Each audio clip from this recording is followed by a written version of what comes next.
সেখানে তো mini brigade, তো চারিদিকে ভাঙড় তৈরি হচ্ছে, আতঙ্কিত হচ্ছে, বাইরে থেকে লোক নিয়ে এসে মারধর করে আমাদেরকে আটকাতে পারবে।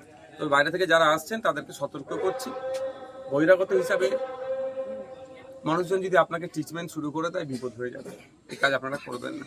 তাই মারধর করারও পক্ষে নয়, আইন হাতে তোলার পক্ষে নয়। গতকাল একটা জনসভা থেকে শওকত মোল্লা বলেছেন যে সমস্ত সাংবাদিকরা মূলত আইএসএফ কে টার্গেট করে যারা খবর করছে তাদেরকে মারার একটা হুঙ্কার দিয়েছে, যেখানেই দেখবেন তাদেরকে গণপিটুনি করবেন। জনসভা থেকে শওকত মোল্লা গণতন্ত্রের চতুর্থ স্তম্ভ সাংবাদিকদের একেবারে জনসভা থেকে মারার হুঁশিয়ারি জারি মানে করেছেন। বুঝতে পারছেন, যারা ফ্যাসিস্ট হয় তারা কোন জায়গায়, এরা ফ্যাসিস্ট কোন লেভেলে পৌঁছেছে। আমি এমনি এই ধরনের নটোরিয়াস ক্রিমিনালের উত্তর দিই না প্রশ্ন করলে, যেহেতু সাংবাদিক রিলেটেড বলে উত্তর দিচ্ছি।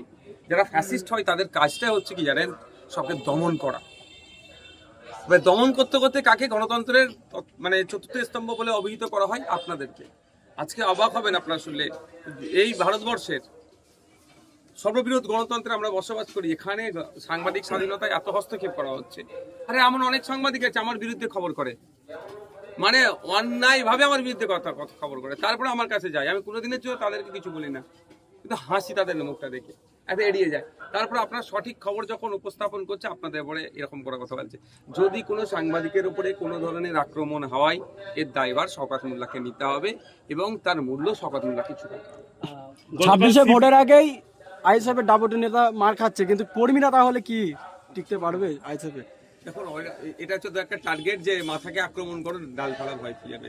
ব্যাপারটা হচ্ছে আইএসএফ এর একটা কর্মীর যা সাহস, আইএসএফ এর নেতৃত্বেরও অত সাহস। প্রত্যেকটা কর্মী প্রস্তুত আছে।